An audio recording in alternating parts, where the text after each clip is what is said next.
everyone, and welcome to this deep dive into the fascinating world of the Bodhisattva Path. The Bodhisattva Path. Yeah, you've sent over some truly thought-provoking material. Yes. Especially those excerpts from Lesson 14, The Infinite Journey, embracing the Bodhisattva Path. Ah, yes. I was hooked by this idea of a bodhisattva even before we got started. Okay. An enlightenment being who, instead of sailing solo toward enlightenment, is dedicated to building boats for everyone to reach that shore. That's a great way to put it. I love that analogy. Yeah.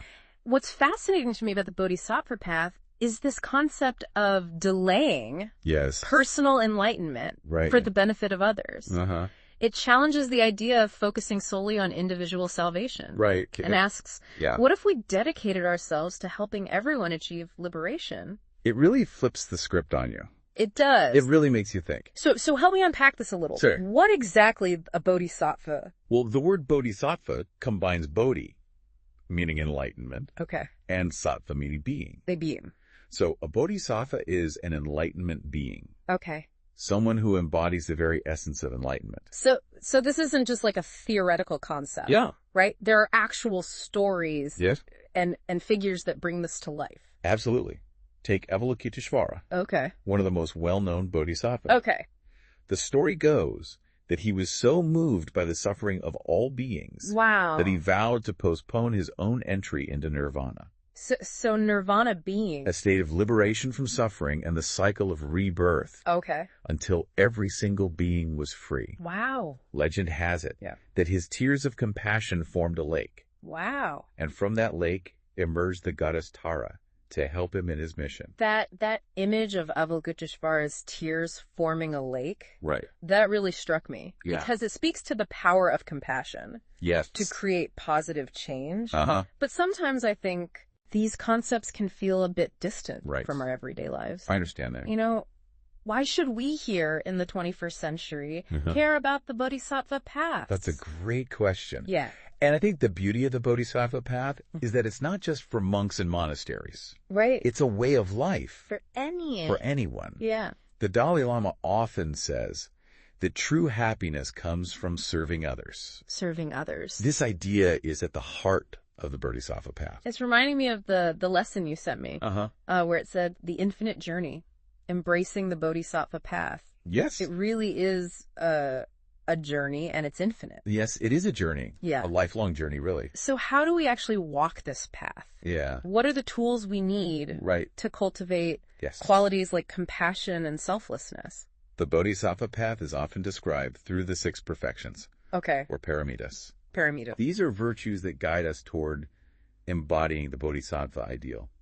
So tell me more. What are these 6 perfections? They are generosity, ethics, patience, diligence, meditative concentration, and wisdom. Okay, so 6 perfections, 6 aspects of ourselves to cultivate. Yeah. So let's dive into each one. Let's do it. First up, generosity. Okay. What does that look like on this path? Generosity or dana is about giving freely. Okay. Without expecting anything in return. Right. And it goes beyond material things. So beyond material things. Yes. What does that mean? It's about sharing your time, energy, and compassion. Okay. Time, energy, and compassion. Yeah. Try incorporating random acts of kindness into your day. Okay. Notice how it feels to give. Give without expectation. Without any expectation of reward. You know, I think generosity isn't about these grand gestures. Yeah. It's about shifting your mindset to one of abundance. You know, you practice generosity and you realize you have more to give than you thought. Absolutely. So, okay, next up is ethics. Okay. This one seems pretty straightforward, right? Like, be a good person. In the context of the Bodhisattva Path, ethics or sila is about living in a way that minimizes harm. Minimizes harm? Yes. Okay. And aligns with moral principles. Principles. The 5 precepts are a key ethical framework in Buddhism. Abstaining from killing, stealing, sexual misconduct, lying, and intoxicants. Right. So this isn't about rigid rules. It's not about being perfect. Right. It's about guidelines. Guidelines for living a more mindful and ethical life. Exactly. So it encourages us to think about how our actions affect others. That makes sense. But let's be real. Sure. Life isn't always smooth sailing. That's true. How do we cultivate the patience of a bodhisattva when things get tough? Patience, or kshanti, is about facing difficulties with calmness and understanding. Calmness and understanding. Okay. There's a story about a monk meditating in a forest. Okay. When he's suddenly confronted by bandits. What? Instead of panicking, he feels compassion for them. Wow. And calmly shares Buddhist teachings. What? His patience is so powerful that the bandits change their ways. Really? It's an incredible example. That's amazing. Of how patience can disarm a difficult situation. Right. And inspire positive change. Wow, talk about turning the other cheek. Right. So, okay, what about diligence? Okay. I have to admit, I struggle with diligence. Yeah, well, we all struggle with motivation sometimes. Right. Diligence, or virya, is about putting in the effort. To stay on the path. To stay on the path even when it's challenging. Even when it's challenging. So it's about setting achievable goals and staying committed. Staying committed. Even when you hit roadblocks. I like that, achievable goals. Small, consistent steps. You know, remember, even dedicating a small amount of time each day can lead to significant growth over time. Over time. Yes. Okay, now let's talk about meditative concentration. Meditative concentration. I know meditation is important in Buddhism, but what exactly does it cultivate in us? Meditative concentration, or dhyana, is about developing focus and insight through meditation. Okay. It could be mindfulness meditation. Mindfulness meditation. Where you pay attention to your breath. Your breath. Or other forms of meditation that cultivate a sense of tranquility and awareness. Tranquility and awareness. Yeah, and the more you practice, the more benefits you'll experience. Such as like increased focus, reduced stress, and a deeper understanding of your own mind. All right, last but not least, wisdom. Wisdom. I feel like this one is a culmination of all the others. Absolutely. Wisdom, or prajna, is about understanding the true nature of reality. True nature of reality. Yes. This includes realizing that everything is in constant change. Impermanence. Understanding the nature of suffering, and grasping the concept of non-self, which we'll delve into later. We'll delve into that later. Yes. Buddhist teachings emphasize that wisdom and compassion are intertwined. Okay. They work together like two wings of a bird to help us navigate the path with clarity and purpose. I love that analogy. Yeah. So we've explored the 6 perfections, the tools for cultivating the qualities of a bodhisattva. Yes. But is there something more? Some kind of formal commitment that solidifies a bodhisattva's dedication to this path? You're right, there is. Bodhisattvas often take formal vows. Formal vows? To express their deep commitment to the path. They're known as the 4 great vows. Okay. And while they might seem daunting at first, they represent a profound dedication to the liberation of all beings. Okay, I'm ready. Lay those vows on me. Right. The first great vow is, sentient beings are innumerable. I vow to save them all. Whoa, whoa, whoa. Trying to save all else sentient beings. I know, right? That feels a bit overwhelming, to be honest. It's a vast vow. Yeah. But it speaks to the limitless nature of a bodhisattva's compassion. Okay. You know, even though the vow might seem impossible. Right. Think of it this way. Okay. Every act of kindness you offer, no matter how small, contributes to that goal. Okay. That makes it feel a bit more manageable. Right. So what are the other vows about? So the second great vow recognizes the endless cycle of suffering. Okay. Caused by your attachments and negative emotions. Right. Afflictions are inexhaustible. I vow to end them all. Okay. The third great vow highlights the importance of continual learning. Dharma teachings are boundless. I vow to master them all. Continual learning. I like that. Yeah. And finally, the fourth great vow expresses the ultimate goal. Okay. The Buddha way is unsurpassable. I vow to attain it. Okay. This refers to reaching full enlightenment, not just for oneself, but for the benefit of all. So these vows are incredibly inspiring. Yeah. But I can see how someone might feel a little intimidated, you know, by their scale. Yeah. How do we take this seemingly lofty path and make it relevant to our daily lives? That's an important point. And remember, the Bodhisattva Path isn't just for monks or spiritual masters. Okay. It's for anyone who wants to cultivate compassion and act in ways that alleviate suffering. Right. No matter how small those actions may seem. Right. So what are some concrete examples of how we can weave the Bodhisattva Path into our everyday lives? Well, think about the ripple effect we discussed earlier. Right. Every action we take, every choice we make, creates ripples in the world around us. Okay. Either positive or negative. Right. Volunteering your time. Yeah. Supporting a friend in need. Simply offering a listening ear. Yeah. These are all powerful ways to embody the Bodhisattva spirit in daily life. I love that. Yep. Focusing on those small, Right. everyday acts of kindness. Exactly. But let's be honest. Yeah. It's not always easy to be compassionate, especially when we're dealing with our own challenges Right. or difficult people. Yeah.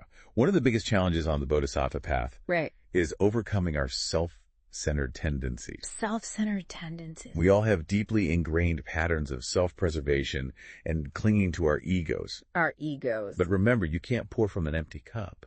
Right. Taking care of yourself is essential. Self-care. When you nurture your own well-being, you're better equipped to care for others. Right. Yeah. That makes so much sense. Yeah. So how do we start to shift those self-centered tendencies and cultivate genuine compassion? Meditation can be a powerful tool. Meditate. Practices like loving kindness meditation. Okay. Where you cultivate feelings of love and kindness. Okay. First for yourself, then for loved ones, then for neutral people, then for challenging people, and finally for all beings. All beings. Can gradually expand your capacity for empathy. So it's like you're actively training your mind Exactly. to be more compassionate. Yes, you're flexing those compassion muscles. Compassion muscles. I like that.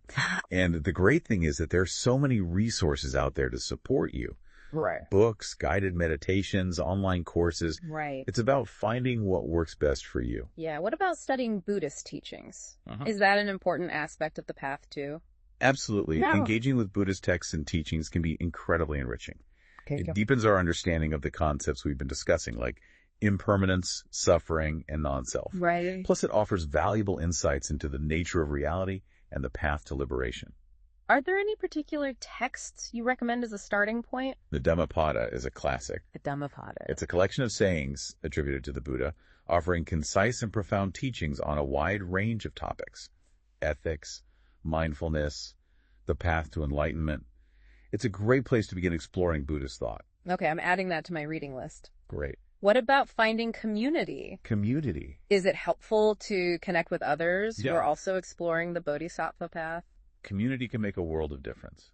I So like- surrounding yourself with like-minded people Yeah. provides encouragement, inspiration, and a sense of accountability. Right. It can be really helpful to connect with others who are also walking this path. Yeah. There are Buddhist centers and groups all over the world. Okay. It's a chance to connect, participate in group meditations, and learn from experienced teachers. That makes so much sense. Yeah, It's like having a support system for Well, your that's- spiritual journey. exactly. We're not meant to do this alone. Okay. And remember, the Bodhisattva Path is a lifelong adventure. Lifelong adventure. There's no finish line. Okay. It's about continually cultivating compassion, wisdom, and skillful action in all aspects of our lives. It's about the journey itself. Yeah. The ongoing process of growth and transformation. Exactly. I love that perspective. Me too. So to bring this all home, Okay. let's revisit the powerful analogy Yeah. from the lesson you shared. Okay. Humanity as a vast and beautiful garden. Remember, every act of kindness we offer is like planting a seed. Yeah. Each seed has the potential to blossom into a flower of peace and joy. Beautiful. As bodhisattvas, Yeah. we are both gardeners tending to those seeds, Right. and seeds ourselves, Okay. contributing to the flourishing of this magnificent garden. That's a beautiful image. It reminds us that we all have the power to make a difference, Yes, we do. no matter how small our actions may seem. Absolutely. So as we wrap up this deep dive Okay. into the Bodhisattva path, I invite you to consider this question. Okay. What is one small act of kindness you can offer today? That's a good one. What seed of compassion and wisdom can you plant, both within yourself and in the world around you? It's a great question to ponder. And as you reflect on that, we want to express our deepest gratitude for joining us on this exploration. Yes, thank you. Remember, the Bodhisattva path is a path of hope, transformation, Transformation. and it's open to everyone. Everyone. May your journey be filled with compassion, wisdom, and boundless joy. Thank you for joining us. That's the million-dollar question, isn't it? We've explored all these fascinating concepts, Yeah. but how do we actually integrate the Bodhisattva path into our own lives, Right here and now. here and now? Yeah. It's one thing to grasp these ideas intellectually, Right. but quite another to embody them. To embody them. Yeah. The real transformation happens when we put them into practice. So what are some practical tools or practices that can help us on this journey? Well, we've already touched on the power of meditation. Okay. Particularly loving kindness meditation or meditation. Right. Remember, this practice is all about intentionally cultivating feelings of love and kindness. Love and kindness. You start with yourself. Okay. Then extend those feelings outward to loved ones. Okay. Then to neutral people. Then even to difficult people. Wow. Even to difficult people. Even to those who challenge us. Okay. Eventually, the goal is to encompass all beings in this web of loving kindness. All beings. It's a powerful way to dismantle those walls of self-centeredness and nurture deeper empathy. I've tried loving kindness meditation before. Okay. And it really is amazing how it can shift your entire perspective. It is. It's like you're actively training your mind to be more compassionate. That's a great way to put it. Yeah. You're essentially flexing those compassion muscles. I like that. And the great thing is that there are so many resources out there to support you. Yeah, like what? Books, guided meditations, online courses. Okay. It's about finding what works best for you. So what about studying Buddhist teachings? Is that an important aspect of the path, too? Absolutely. Engaging with Buddhist texts and teachings can be incredibly enriching. Okay, so how so? It deepens our understanding of the concepts we've been discussing. Okay. Like impermanent suffering and non-self. Right. Plus, it offers valuable insights into the nature of reality and the path to liberation. Are there any particular texts you recommend as a starting point? The Dhammapada is a classic. The Dhammapada. It's a collection of sayings attributed to the Buddha. Okay. Offering concise and profound teachings on a wide range of topics. Like? Ethics, mindfulness, the path to enlightenment. Okay. It's a great place to begin exploring Buddhist thought. I'm adding that to my reading list. Right. What about finding community? Community. Is it helpful to connect with others who are also exploring this path? Community can make a world of difference. Okay. Surrounding yourself with like-minded people provides encouragement, inspiration, and a sense of accountability.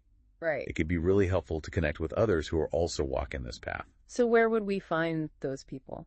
Well, there are Buddhist centers and groups all over the world. Okay. It's a chance to connect, participate in group meditations, and learn from experienced teachers. That makes a lot of sense. Yeah. It's like having a support system for your spiritual journey. Exactly. We're not meant to do this alone. Right. And remember, the Bodhisattva Path is a lifelong adventure. A lifelong adventure. There's no finish line. Okay. It's about continually cultivating compassion, wisdom, and skillful action in all aspects of our lives. It's about the journey itself. Yeah. The ongoing process of growth and transformation. Exactly. I love that. Me too. And to bring this all home, let's revisit that powerful analogy from the lesson you shared. Okay. Humanity is a vast and beautiful garden. Right.